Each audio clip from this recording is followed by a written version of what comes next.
uma leitura extensa, mas eu creio que Deus vai falar conosco nessa noite. Amém? Você que já encontrou, feche seus olhos. Vamos fazer uma oração nessa noite. Eu creio que Deus está aqui nesse lugar. E nós vamos clamar nessa noite por misericórdia, pelas nossas vidas. Mas todos têm rede social, todos sabem o que está acontecendo em outras nações.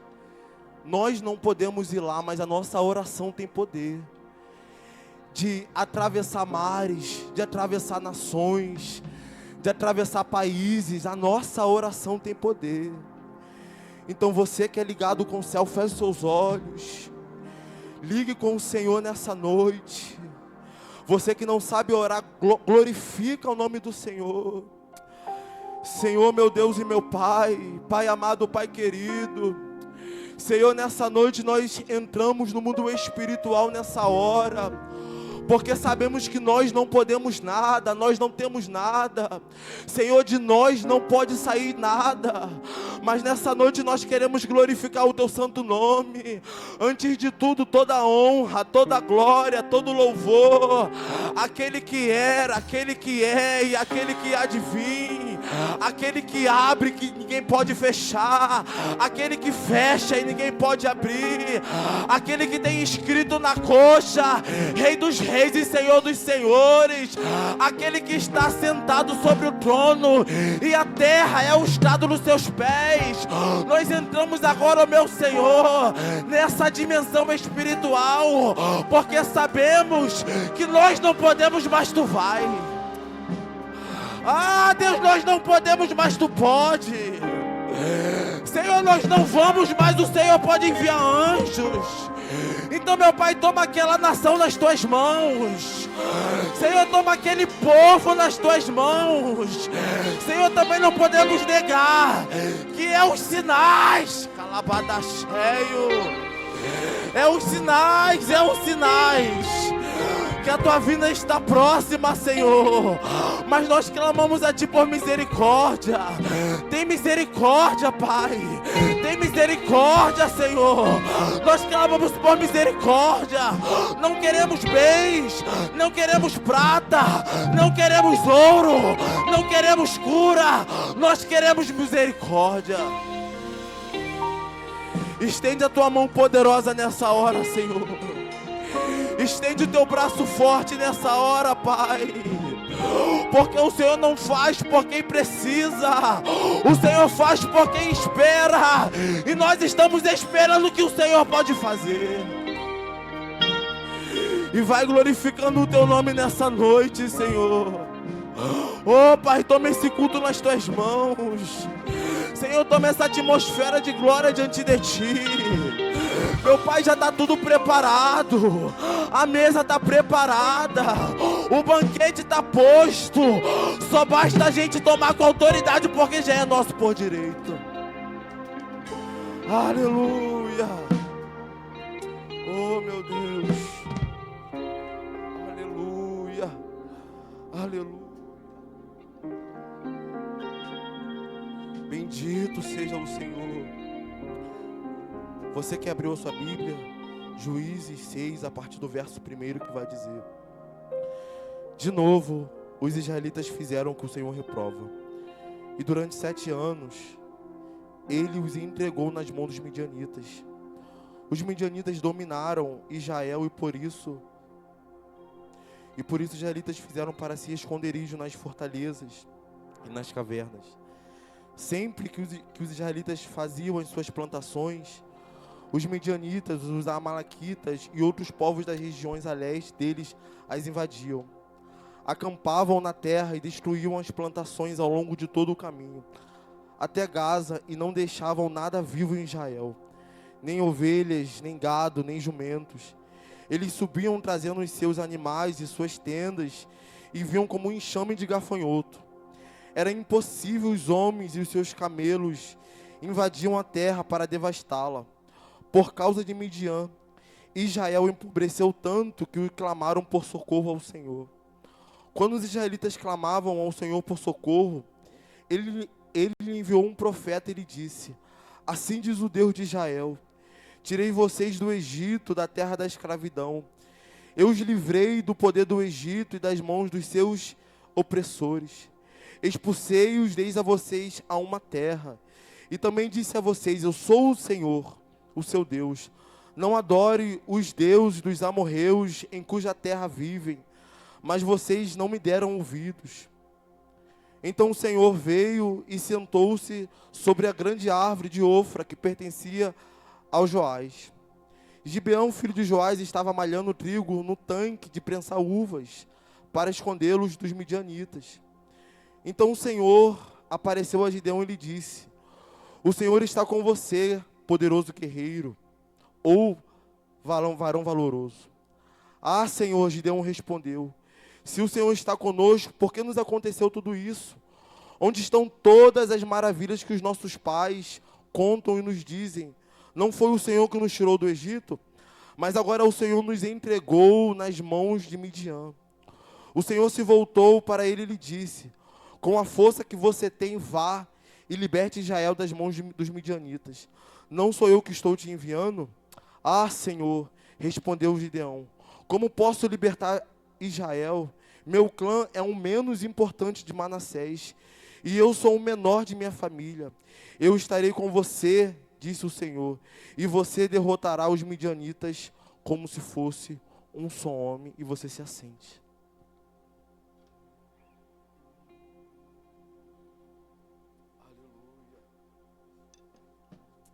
Aleluia. Essa palavra que nós acabamos de ler é uma palavra muito conhecida por todos. Mas antes de nós chegarmos nesse capítulo 6 de Juízes, nós precisamos compreender algumas coisas. Primeiro, Deus estava interessado em Gideão. Deus estava interessado que fosse Gideão. E aí eu já quero liberar uma palavra para você, que Deus está interessado que seja você. Deus não está interessado que seja o meu vizinho. Deus não está interessado que seja o meu irmão. Não, Deus está interessado que seja você. E aí quando a gente lê essa palavra, quando a gente medita nesse texto, a gente precisa entender algo. Deus, sempre quando Ele quer expandir alguma coisa, quando Ele quer alargar as tendas, estamos sobre uma palavra profética acerca desse ministério, que é um ano da expansão. Então, quando o Senhor quer expandir algo, quando o Senhor quer fazer crescer, Ele precisa levantar trabalhadores, Ele precisa despertar algumas pessoas. Porque tudo que o Senhor faz é de forma organizada. Tudo que o Senhor faz, Ele faz de uma forma que não fique feia aos olhos de quem vê por fora. Mas o Senhor conta com pessoas para que tudo dê certo. E aí quando a gente compreende que Deus conta com pessoas, nós precisamos entender que quando algo está crescendo, o Espírito de Deus começa a chamar algumas pessoas. O Senhor começa a despertar algumas pessoas. E quando a gente entende isso, nós precisamos compreender algo. O Senhor, quando Ele vai se revelar, Ele se revela para cada um de uma forma. A gente percebe que quando o Senhor se revelou para Samuel, a gente percebe que Samuel era inocente, era inexperiente. Então o Senhor chama Samuel em meio à calada da noite. No pé do ouvido o Senhor fala: Samuel, Samuel. Ele não consegue compreender, mas mesmo assim o Senhor ainda acredita que era Samuel. E aí a gente vai perceber em outros textos, que quando o Senhor chama a Saulo, a gente percebe que é um chamamento de confronto. Porque Saulo estava obstinado a destruir o povo de Deus. Mas quando o Senhor marca um encontro com Saulo, o Senhor vem de uma tal forma, o Senhor fala: Saulo, Saulo. E a gente percebe que até o arrogante, até o prepotente o Senhor também escolhe. Mas a gente percebe que em outros capítulos, quando o Senhor vai chamar outras pessoas, a gente percebe que Deus, Ele fala de uma maneira diferente. A gente percebe porque nós estamos acostumados com grandes barulhos, com grandes coisas. Mas o Senhor também falou para um desanimado, para uma pessoa que estava querendo desistir. Não foi no fogo, foi no murmúrio do ouvido. E ali ele percebeu que Deus estava ali. E quando a gente vai percebendo algumas coisas, quando a gente vai percebendo que Deus, Ele chama quem Ele quer, a gente entende que nada que a gente faça consegue surpreender a Deus. A sua inocência não surpreende a Deus. A sua prepotência também não surpreende a Deus. A sua inocência também não surpreende a Deus. O seu jeito não surpreende a Deus. Os seus pecados não surpreende a Deus. Se Deus te escolheu é porque Ele estava ciente do jeito que você era. E quando a gente percebe que Deus não trabalha da nossa forma, mas Ele trabalha da forma como Ele quer, a gente começa a se enquadrar no querer de Deus. E aí, para nós chegarmos em Juízes 6, a gente compreende que Deus, Ele vai tirar um povo do Egito. O povo estava numa terra que não era dele. O povo estava numa terra estrangeira. E aqui está o perigo de você fazer morada numa terra que não é sua. Você fica vulnerável ao inimigo. Você fica vulnerável ao diabo. E aí o diabo te pega de uma forma que você nem percebe. Mas por quê? Porque você está no território dele. Você está numa terra que não é tua.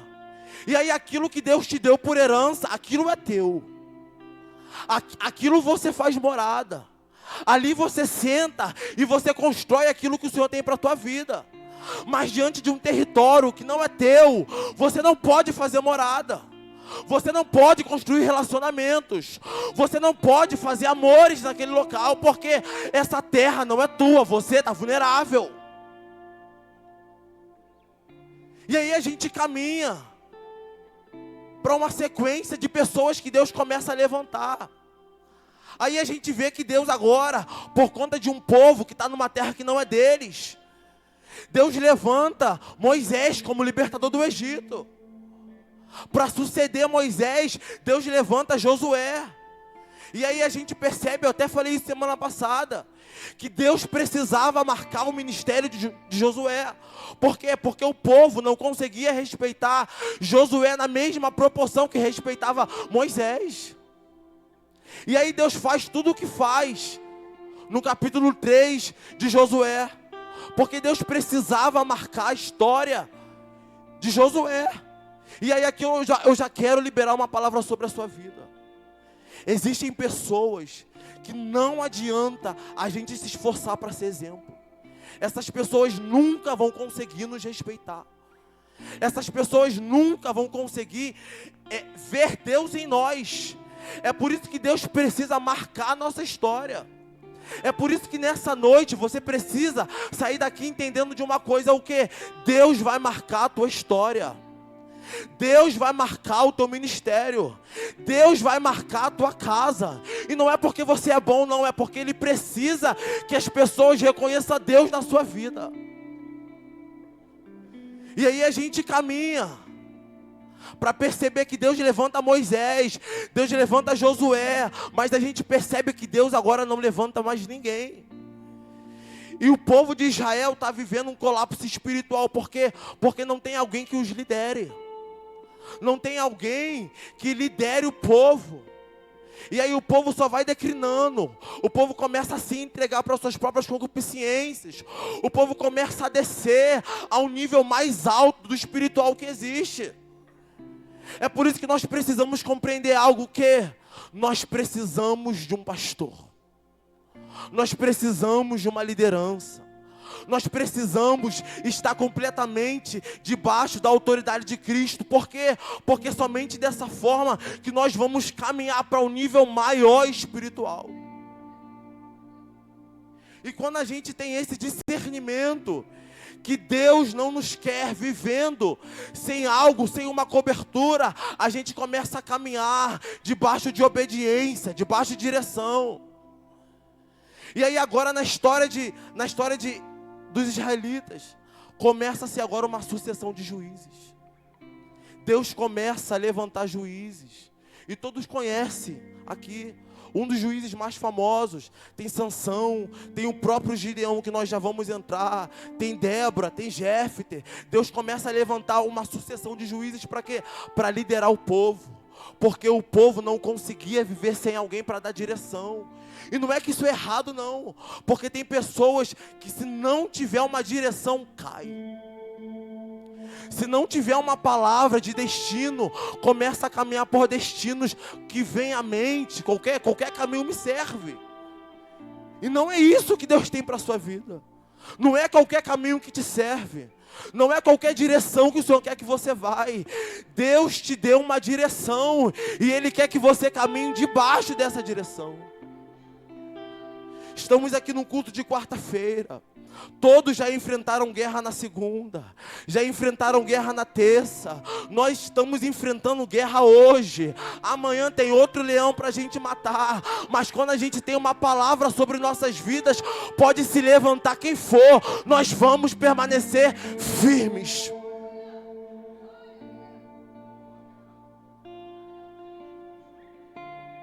Pode se levantar quem for, pode se levantar a calúnia que for, pode se levantar o deserto que for. O diabo pode te visitar no teu sonho, pode te visitar no teu pensamento, pode te visitar no teu trabalho. Mas se tu tem uma palavra de Deus sobre você, você permanece firme. E é por isso que nessa noite eu tenho uma palavra para a vida. Deus quer você.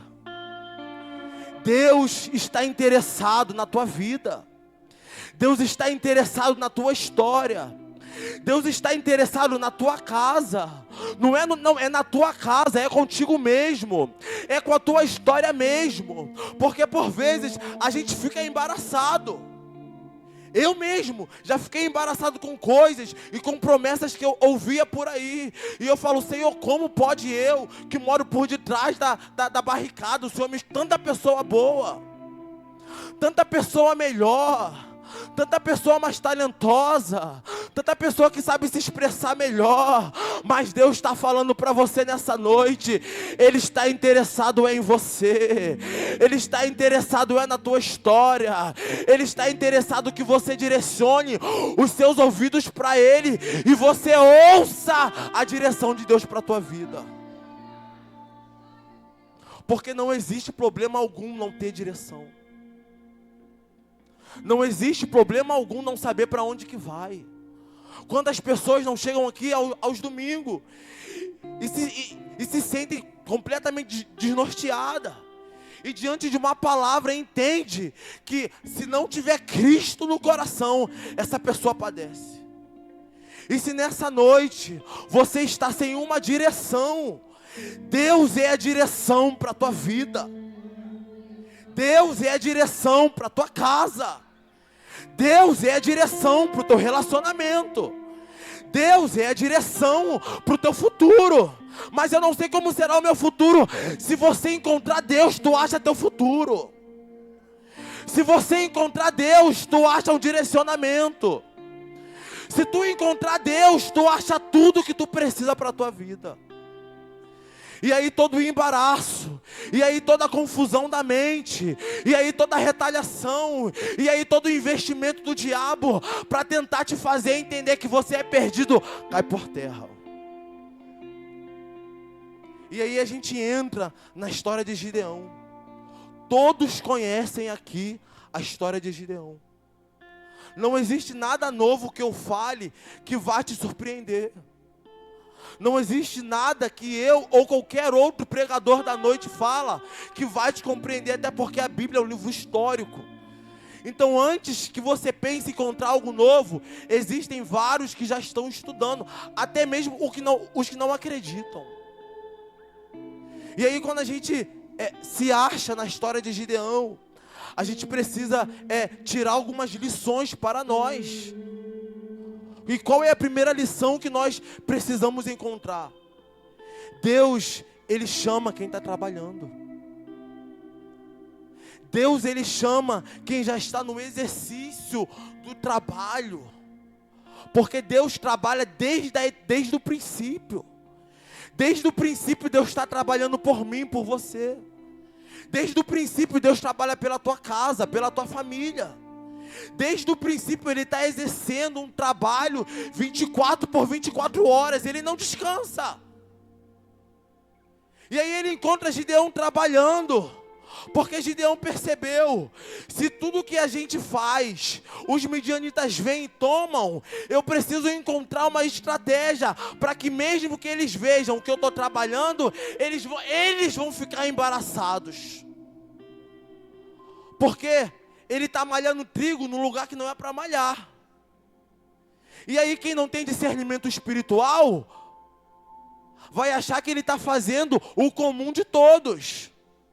E é por isso que nós precisamos ter discernimento espiritual. Para quê? Para discernir. Que quando Deus nos dá algumas estratégias, vai embaraçar quem não está ligado mesmo. Vai deixar confuso quem não é do mistério mesmo. Vai deixar espantado quem não está nos mistérios de Deus mesmos. E aí é por isso que nós precisamos nos ligar em Deus. Para quê? Para entender que quando Deus nos dá uma estratégia, pode ser mais confusa que for, se vem de Deus, vai dar certo. Eu não sei o que o Senhor tem colocado no teu coração. Eu não sei qual é o projeto que Deus tem colocado no teu coração. Eu não sei o que o Senhor tem colocado no mais íntimo do seu coração, que nem mesmo a pessoa que você mais tem intimidade sabe. Mas eu quero que você entenda algo nessa noite. Se veio de Deus, Deus garante. Se veio de Deus, Deus provê os recursos. Se vem de Deus, Deus ele vai se encarregar de te dar o patamar necessário para que você suba. O pastor pregou aqui domingo, Salmos 46, verso 5. Deus está no meio dela e ela não será abalada. Ou seja, se for de Deus, Ele está no meio, Ele está no centro, nada se abala. E aí quando a gente reflete até mesmo nesses salmos, a gente entende algumas coisas. Que olha como que o salmista vai descrever o Senhor. Deus está no meio. Deus não está na ponta. Ele não está de lado, Ele está no meio. E a pessoa que está no meio, o inimigo pode traçar a estratégia que for. Se está no meio, você consegue enxergar. Se está no meio, você consegue ver. E é por isso que nós precisamos estar sempre no centro da vontade de Deus. Por quê? Porque quando a gente está no centro, o inferno não consegue nos enganar. O diabo não consegue criar estratégia que nos faça ficar embaraçados. Não consegue. O diabo não consegue nos confundir. E aí eu já deixo a deixa para você. Talvez se tu está confundido com algumas coisas, você precisa rever aonde que está algumas convicções suas. Porque se tivesse em Deus, não estava embaraçado. Se estivesse em Deus, não estava confuso. Se estivesse em Deus, não estava perdido seu entro, seu saio, seu fico, seu vô. Não. E nessa noite, eu repito, Deus está interessado em você. E aí, em continuidade com a história de Gideão, o Senhor vai chamar. E aí, como qualquer pessoa que tem um chamado grande em Deus, se questiona. Porque é normal. Quem se entrega por bandeja assim, a gente já precisa ter, que talvez não é por aí. Mas quem sempre recusa, quem sempre talvez foge, quem sempre talvez questiona o Senhor em algumas coisas, a gente percebe que sempre Deus tem algo com esse mesmo. E aí, como uma pessoa comum, como eu, como você, Gideão vai começar a se questionar com o Senhor. Falando, Senhor, a minha família é o menor de todas as famílias do meu clã. Ele está querendo dizer o seguinte: Senhor, dessa igreja, a minha célula é a menor das células que tem. E dentre essa menor célula que eu participo, Senhor, eu sou o menor dessa célula. Meu Deus. Mas mesmo assim o Senhor falou, é com você mesmo. Eu sei que a tua célula é menor, eu sei que você é menor, eu sei que a tua casa é menor, eu sei que teu ministério é menor, eu sei que você não fala bem, eu sei que você não raciocina muito bem, eu sei que teu passado espanta, eu sei de tudo, porque nada que você faça surpreenda a Deus. Mas mesmo assim, Ele te escolheu.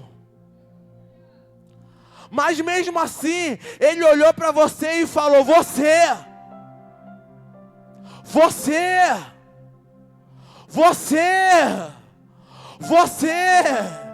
você mesmo, é você mesmo, não sou, é você.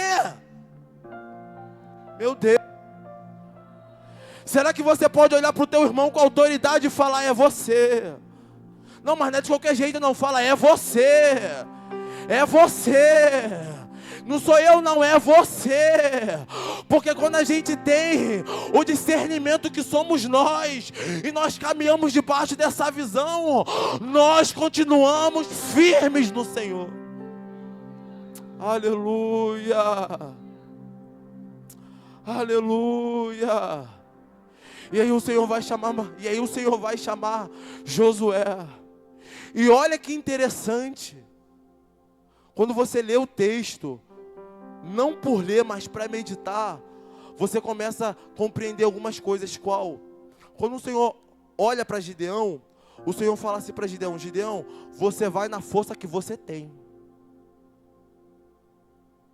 Eu não sei se vocês já perceberam, mas olha, você vai, não é na minha força não, Gideão, é na força que você tem.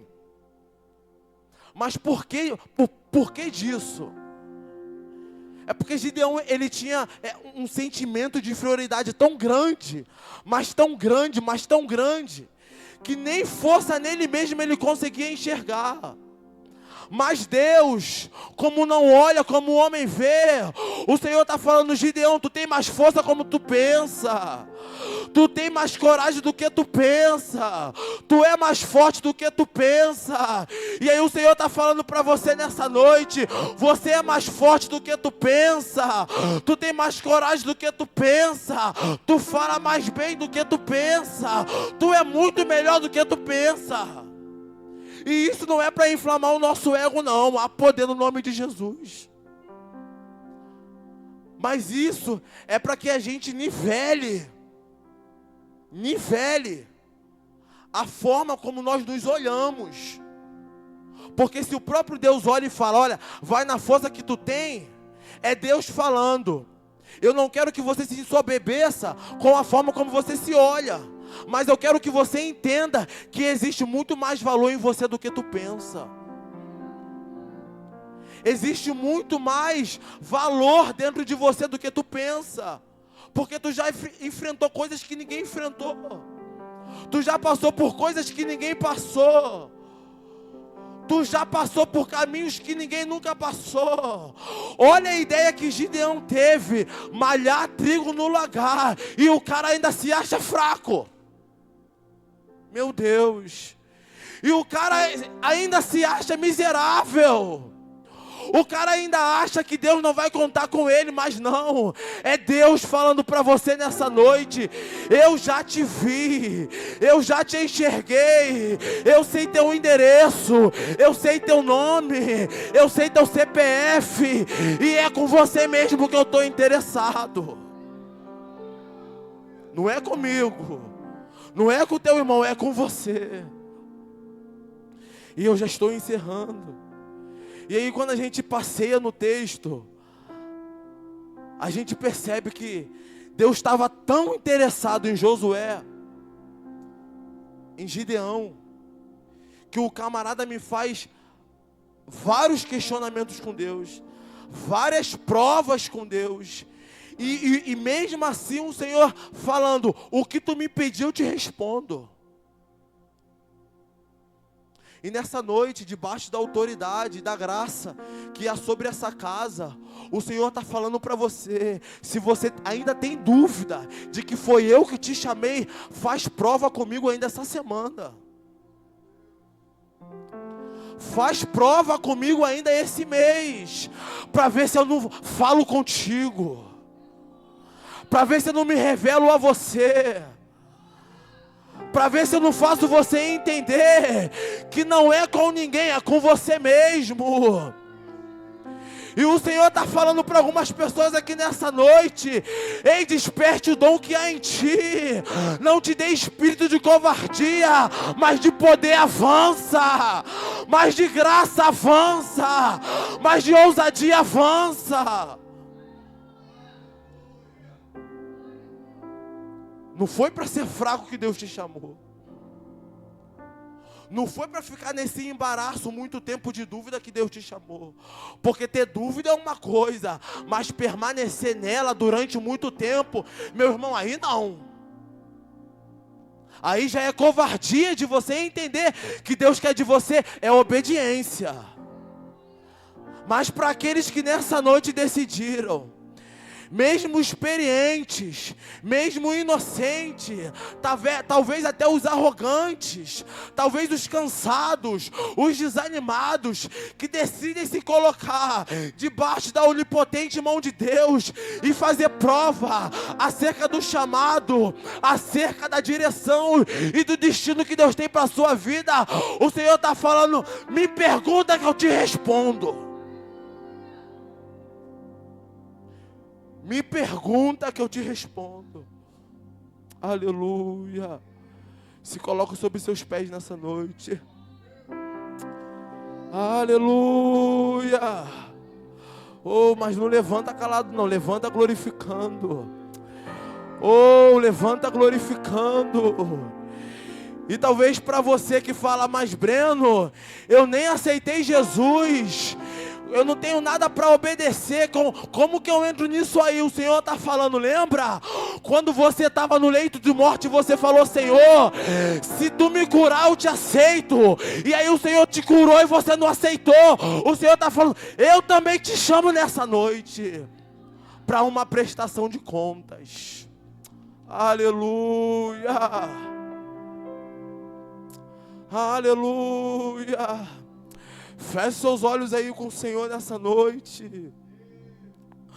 Oh, feche seus olhos aí.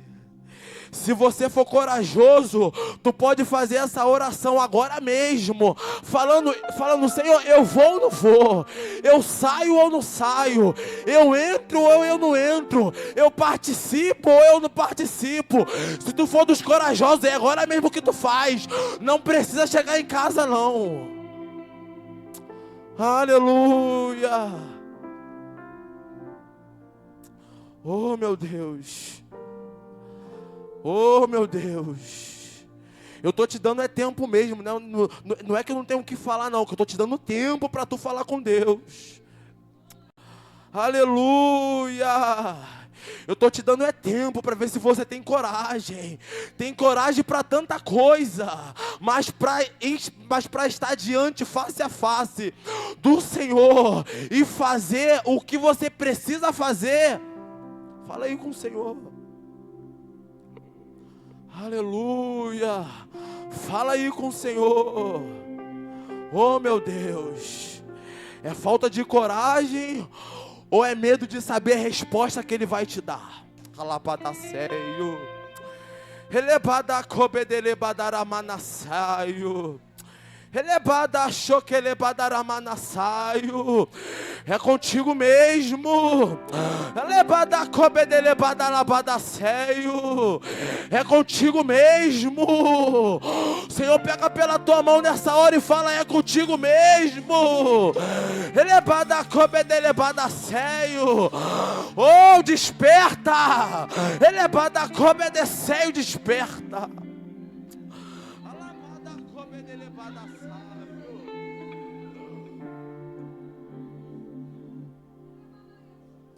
Aleluia.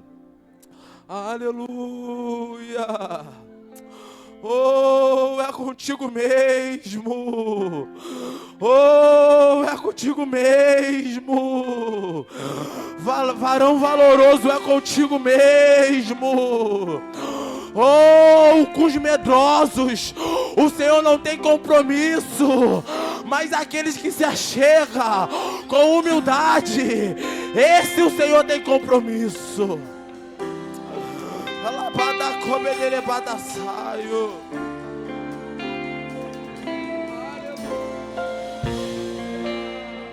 Não se frustrarão, não se frustrarão os planos de Deus, ninguém impedirá. Pode o vento soprar, a terra pode se abalar, mas se Deus tem um plano contigo, ninguém impedirá. E não se frustrarão, não se frustrarão os planos de Deus, ninguém impedirá. Pode o vento soprar, a terra pode se abalar, mas se Deus tem um plano contigo, ninguém impedirá. Aleluia. Oh, meu Deus. Quando a gente vai ler o texto, a gente percebe que Gideão faz um altar para o Senhor. E o Senhor responde exatamente já com a resposta que Gideão talvez sabia que ele iria receber. E nessa noite, isso aqui é só para os corajosos, para você que já sabe a resposta de Deus, para você que entende e fala: Breno, não é que eu não queira fazer a pergunta para o Senhor, mas é porque mediante a pergunta eu já sei a resposta.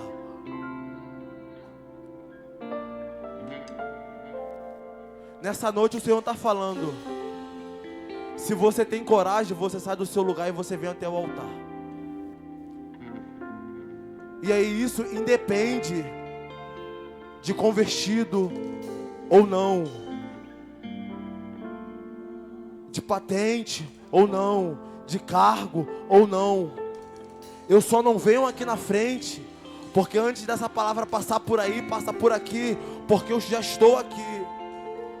Mas para você que entendeu essa palavra nessa noite, para você que falou: Breno, é comigo mesmo, eu sei que Deus tem interesse em mim, eu sei que Deus está interessado em mim, há muito tempo. E mesmo diante da minha rebeldia, mesmo diante da minha resistência, mesmo diante dos meus nãos, eu ainda permaneço no mesmo lugar. Mas nessa noite, como forma de coragem diante de Deus, enquanto o ministério de louvor canta, você tem liberdade no Senhor. Não é no meu nome não, não é no nome do pastor não, também não é no nome da igreja. É liberdade no Senhor, para falar: Senhor, eu tô aqui, fala comigo, Senhor, fala comigo, meu Pai, fala comigo, Jesus, fala com o teu servo, Senhor. Mesmo quebrado, fala, mesmo em pedaço, fala, mesmo querendo não ouvir, fala. Tu tem liberdade, enquanto o ministério de louvor louva nessa noite. Aleluia. Pode o vento soprar, a terra pode se abalar, mas se Deus tem um plano contigo, ninguém impedirá.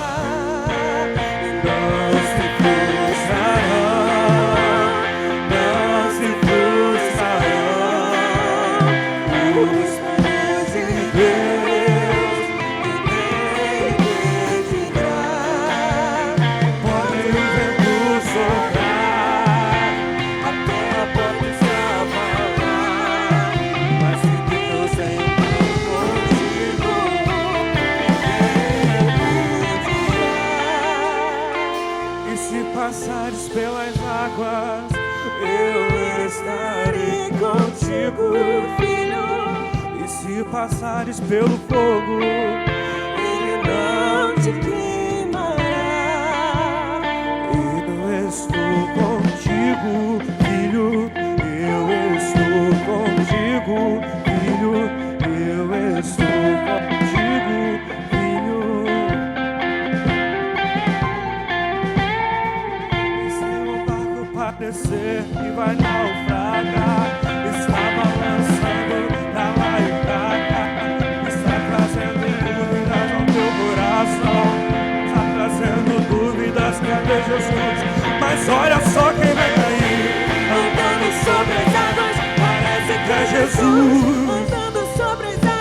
está